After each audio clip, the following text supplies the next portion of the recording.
POCSO files Harish hot comments Shamshabad తప్పిన ముప్పు ఇలాంటి టాప్ 10 తెలంగాణ వార్తలను ఇప్పుడు చూద్దాం.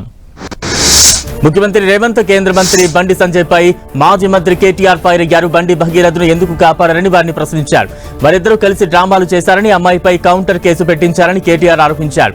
నిందితునికి 9 రోజులు రాచమర్యాదలు చేశారని, ఇద్దరి మధ్య ఉన్న అనుబంధం ఏంటని కేటీఆర్ ప్రశ్నించారు. అమెరికాలో మాజీ మంత్రి హరీష్ రావు సంచలన వ్యాఖ్యలు చేశారు. బీఆర్ఎస్ ప్రభుత్వం వచ్చిన వెంటనే ఫ్యూచర్ సిటీని రద్దు చేస్తామన్నారు హరీష్. ఫార్మా సిటీకే కేంద్ర పర్యావరణ శాఖ అనుమతి ఇచ్చిందని, డీవియేషన్ ఉంటే రైతుల భూములు వెనక్కు ఇవ్వాలని చట్టంలో ఉందన్నారు. తెలంగాణలో రైతులు ఇబ్బందులు పడుతున్నా ప్రభుత్వం పట్టించుకోవడం లేదని తెలంగాణ రాష్ట్ర సేన చీఫ్ కవిత ఆరోపించారు. రైతులు పండించిన ధాన్యాన్ని వెంటనే కొనుగోలు చేయాలని ఆమె డిమాండ్ చేశారు. సచివాలయం ముట్టడికి పిలుపునిచ్చిన కవిత సచివాలయం ఎదుట పార్టీ కార్యకర్తలతో కలిసి నిరసన తెలిపారు. ఈ క్రమంలోనే కవితను పోలీసులు అరెస్టు చేశారు. సీఎం రేవంత్ రెడ్డి పర్యటన సందర్భంగా యాదగిరిగుట్టలో ఏర్పాట్లు ముమ్మరంగా సాగుతున్నాయి. సీఎం పర్యటన సందర్భంగా జిల్లా ఎస్పీ ఆకాంక్ష యాదవ్ ఏర్పాట్లను పరిశీలించారు. హెలీప్యాడ్ తో పాటు సీఎం పర్యటించే పలు ప్రాంతాలను పరిశీలించిన ఎస్పీ ఎలాంటి ఇబ్బందులు లేకుండా పటిష్టమైన చర్యలు తీసుకోవాలని పోలీసులకు ఆదేశించారు. భద్రతా పరంగా చేయాల్సిన ఏర్పాట్లపై అధికారులతో చర్చించారు.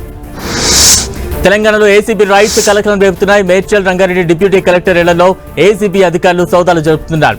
డిప్యూటీ కలెక్టర్ వంశీ మోహన్ కు సంబంధించి 8 ఇళ్లలో ఏసీబీ అధికారులు తనిఖీలు నిర్వహిస్తున్నారు.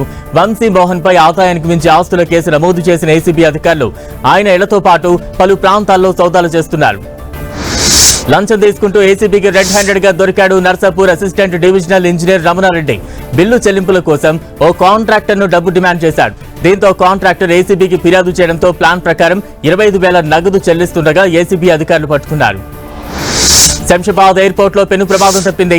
ల్యాండింగ్ సమయంలో విమానానికి పక్షి ఢీకొట్టినట్లు పైలట్ ఫిర్యాదు చేశాడు. ముంబై నుంచి శంషాబాద్ వచ్చిన ఇండిగో విమానం సురక్షితంగా ల్యాండ్ అయింది.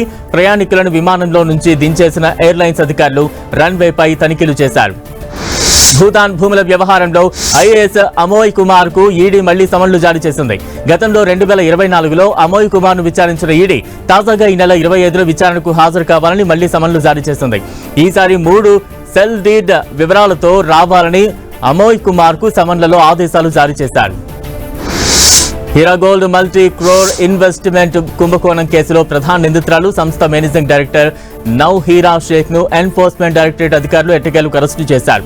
గత కొద్ది రోజులుగా దర్యాప్తు సంస్థల కళ్లు కప్పి అజ్ఞాతంలో ఉంటున్న ఆమెను హర్యానాలోని గుర్గావ్లో ఈడీ అధికారులు అదుపులోకి తీసుకున్నారు.